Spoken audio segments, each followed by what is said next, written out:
Commonplace in itself and showing positive vulgarity in the style in which its pleasure grounds are laid out, Clifhe, near Berwick-on-Tweed, has yet one delightful feature of its own, to wit, a private bay to which access is obtained by a tunnel 70 or 80 yards long, cut through the soft formation of the cliff from the sloping gardens above.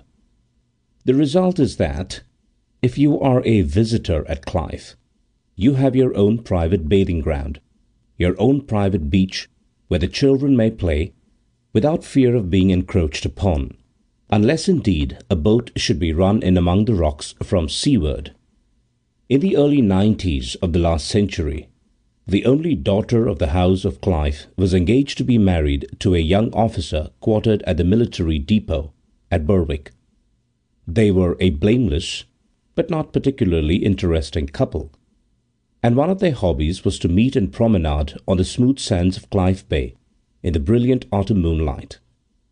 In order to prevent possible intrusion from the sea, the seaward end of the tunnel was closed by a heavy iron gate, and upon the inner side of this gate the lieutenant was to wait until his fiancée should steal forth, bringing with her the key which would give her access to the beach.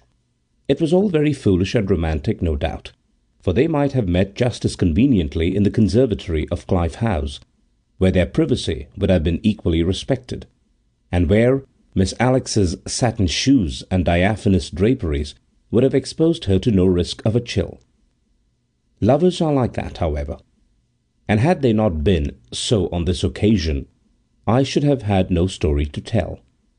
Like the exemplary swain he was, Dick arrived early at the rendezvous, that is to say, early in respect to the time agreed upon, though, as a matter of fact, it was nearly 11 o'clock. There he lit a cigarette, and approaching the heavy iron bars of the locked gate, looked forth upon the peaceful scene beyond. It was a perfect night, the harvest moon riding through fleecy cloud aloft, whilst the breaking of the sea between the rocky points to right and left was soothing in its gentle iteration. Dick had been on parade extremely early that morning, and, tell it not in Gath, his eyes involuntarily closed. Starting awake again, he saw with surprise that though Alix had not yet come forward, he was no longer alone. No, the sacred beach had been invaded, and a female figure, clad in light draperies, was pacing slowly in the moonlight betwixt himself and the distant rocks. Who on earth could she be? And how had she got there? Were the questions he asked himself, his first sensation being one of annoyance at so unexpected and so ill-timed an intrusion.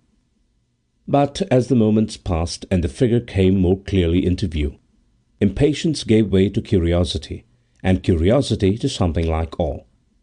What he saw was the tall and slender form of a young girl, whose hands were clasped in front of her, and whose eyes were fixed on the ground in a pensive, not to say sorrowful attitude. Clear as was the moonlight, at least in the intervals of the moon's passage through the broken clouds, her features were not plainly visible, but her every movement was instinct with grace. What could she be doing there? Under other circumstances, possibly Dick might have felt inclined to pass the gate and himself step forth onto the sands.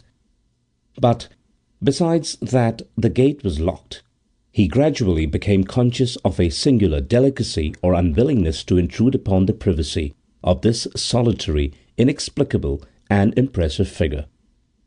He was content, therefore, to watch her noiseless progress, and as he did so, even his untrained masculine eye seemed to note something unusual, out of date it might be, in the fashion of her garments. So perhaps might some old-world portrait have appeared, had it stepped down from its frame against the wall. This, however, stirred him little. What he was not prepared for was the gesture of anguish, nay, of positive despair, with which, when about opposite him, the figure threw her head back and her arms aloft, as if in mute and agonized appeal to heaven. The action was heart-rending even to look on, nor to a male eye did it lose aught from the fact that, as the moonlight now fell for the first time on her upturned face, it showed it to be deathly pale indeed, but also exquisitely lovely. Another moment or two, and a graceful and appealing form had passed beyond his field of vision, for, as the locked gate stood some little way back from the mouth of the tunnel, his view was restricted. A short time only, though he knew not exactly how long, had passed when Alex stood beside him. "I had some difficulty," she archly explained, in eluding prying eyes. For an ardent lover, Dick's greetings were perfunctory, after which, being still powerfully under the impression of what he had just seen, he told Alex all about it. "We shall soon see who she is," replied that practical young lady, as she placed the heavy key in the cumbrous lock, "and I shall also take leave to inform her that this bit of coast is strictly private." And strictly private it appeared to be when they emerged from the tunnel, for though their eyes swept the beach to right and left, and though the moon was then just unobscured, they saw no trace of any living form. "She must have landed from a boat," said Alex, but as little trace of a boat could they discover. Still, it was quite possible that she might pass unobserved against the dark rocks, so they turned first to the right, then to the left, keeping a keen lookout for any sign of motion. They detected nothing, and by this time I am bound to confess that a slightly uncomplimentary suspicion had more than once crossed the brain of Alex. She knew that, as a rule, her Dick was a pattern of moderation, but even the most prudent may be liable to be occasionally overtaken, and she recalled his having mentioned that this was to be a guest night at the mess. Indeed, it was chiefly upon that account that the assignation had been fixed so late. This present portentous solemnity was certainly most unlike him. Was it possible that the poor fellow had taken just one more whisky and soda than he could conveniently carry? Outspoken by nature, she blurted out her suspicion, which was strengthened rather than the reverse by the great earnestness with which he repelled it. Less convinced than before, Alex then exclaimed, "Look here, Dick. If, as you say, the young woman passed this way, she must have left tracks on the smooth sand. Where do you say the place was?" With some uncertainty, Dick then led her to what he took to be the place. No tracks were there. He then tried farther back from the mouth of the tunnel, and with as little success. It was true the tide was coming up, but it could scarcely yet have reached footmarks which had been imprinted so far inshore as he supposed these to have been. In spite of a levity which jarred on him, Alex now recommended her lover to go back to his quarters and have a good sleep, and then, having again passed through the gate and pushed their way back up the tunnel, the two young people parted in something very like a tiff. Dick did not call at Clifhe House the next day, and when he called on the day following, Alex met him in a complacent mood. After all, she had no wish to quarrel with him, and very soon she said, "Going back to what you told me you had seen the other night, Dick, it occurred to me, after you were gone, that it fits in rather curiously with an old story connected with this place." And then, at his request, she proceeded to tell him how, some 30 years ago, her grandmother had had a favourite maid, a friendless orphan girl named Barbara, to whom attached a mystery. Barbara was a very lovely creature of refinement and education above her station, and she had, of course, numerous admirers. Young as she was, her discretion was faultless, with the sole exception that her native amiability and desire to please sometimes betrayed her into conduct which meant less than her admirers wished to think it did.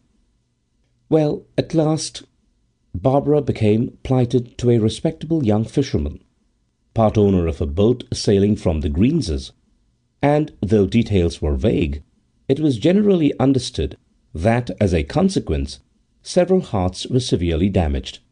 As Barbara had no relatives, it was arranged by her employer that she should remain in her situation until the wedding day, and should be married from Clifhe House. Considerable preparations had also been made to do honour to the occasion, when, judge of the consternation of the inmates of the house, upon the morning of the wedding day, Barbara was not to be found. She was believed to have retired to rest in the previous night as usual, yet her bed had not been slept in. nor, although most of her clothes were packed in anticipation of a change of domicile, had she apparently taken anything with her. Nothing in the least unusual had been observed in her demeanour, nor could the unhappy bridegroom suggest any possible motive for her conduct. Exhaustive inquiries and exhaustive search was made, but to cut the story short, nothing had ever been seen or heard of the fair Barbara to that day.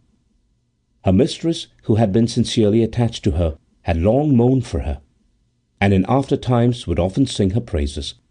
But, in order to be quite candid, it must be acknowledged that there were others, not a few, who declined to believe that the girl had come to an untimely end, and who, knowing that she had several suitors, and had sometimes appeared uncertain which to favour, preferred to think that she had changed her mind at the last moment, and deciding to throw over her fisherman, had made her escape from Clifhe House during the night to join some more eligible swain.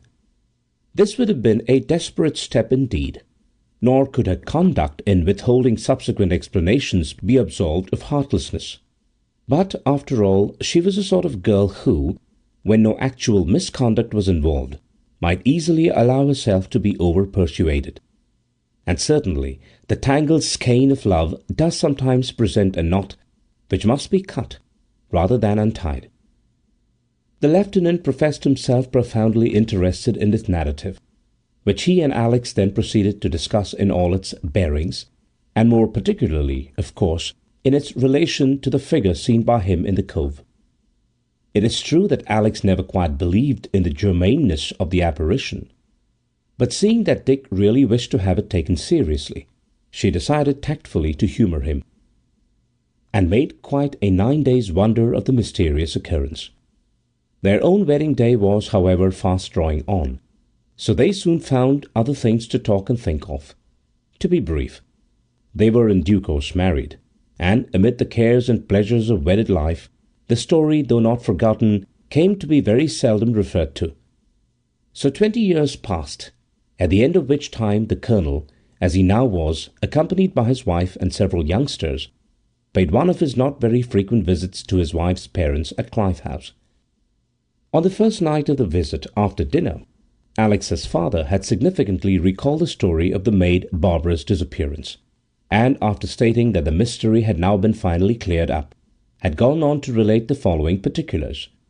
A few days previously, there had lain at the point of death in the infirmary at Berwick an aged fisherman, who had long been known in the seaport town of his solitary habits and morose and violent ways. As death drew near, it became evident that his mind was sorely troubled, and to one of the nurses or doctors who had sought to comfort him, he had been led to make the acknowledgment that a guilty secret weighed upon his soul, making him fearful to confront his Maker.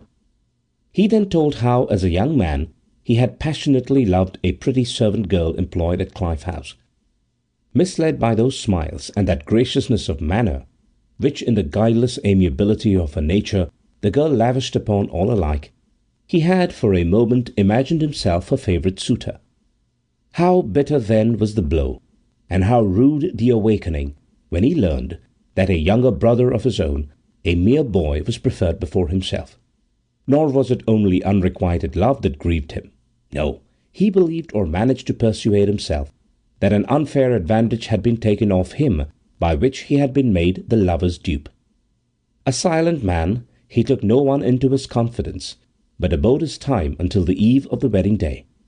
On that day he had accidentally intercepted a note from the girl Barbara, addressed to his brother, in which she had agreed to meet her bridegroom of the morrow in the cove below Clifhe House, 1 hour before midnight, to spend a final hour together before the momentous crisis in their lives. Instantly it had occurred to the elder brother to use the knowledge gained from the note in order to make one last desperate appeal on his own account to the sweet girl he loved so madly. Accordingly, he kept back the missive, and to make assurance doubly sure, mixed a soporific drug with his brother's drink when the latter came in from fishing. Then, whilst the youngster slumbered heavily, he himself embarked in a cockle-boat and, unobserved, rowed quietly round the headland into Clifhe Cove, where he ran his boat into a safe creek he knew of, and jumped ashore. Poor Barbara had come down to the water's edge to meet the boat, and great was her consternation on finding herself confronted by the wrong brother. Then an impassioned scene was enacted, in which the seaman used every means of persuasion known to him to get the girl to give up his brother and plight herself to him. But though alternately distressed and terrified, Barbara had stood her ground, and gentle and yielding though she appeared to be, neither threats nor vows had had the slightest effect upon her constancy. And then, of a sudden, the reckless brother had seen red. If he could not have this girl to wife, then neither should another, and a moment later her white form lay stretched upon the dark rocks at his feet. The sight brought him to himself. There was no room for doubt that life was extinct, and if he was to escape suspicion, he must act at once, for the summer night was short and the dread interview had lasted long. He accordingly placed the body in the boat, and having collected several heavy stones, proceeded to make use of this sea craft by binding them closely and firmly about the girl's body by means of her clothing. Then he rowed out to sea, some mile or more, and there quietly dropped the body overboard. Such, in essentials, was the story told by the dying fisherman, and so it had come about that the bride of that fatal morning was never seen or heard of more. Though possibly intended to be regarded as confidential, certain it is that the confession had leaked out, and very soon became public property. For a few days it attracted great attention, and then, like other more important things which had preceded it, it ceased, save very occasionally, to be alluded to at all. But the colonel never forgot it, any more than he ever forgot the lovely and inexplicable vision which had appeared to him for so brief an interval in the moonlight on the shore below Clifhe House. It is true that he seldom referred to it, nor did that stately dame, who had once been Miss Alex, and who was now believed to command the regiment, encourage him to do so. For she had observed that he was always most ready to tell the story after an exceptionally good dinner, and with her high sense of what was due to his rank, she fancied that it made him mildly ridiculous. Neither, it might be, had her earliest doubts been ever wholly laid to rest. But the members of the fair sex, when they are practical, are apt to be practical indeed. End of The Haunted Cove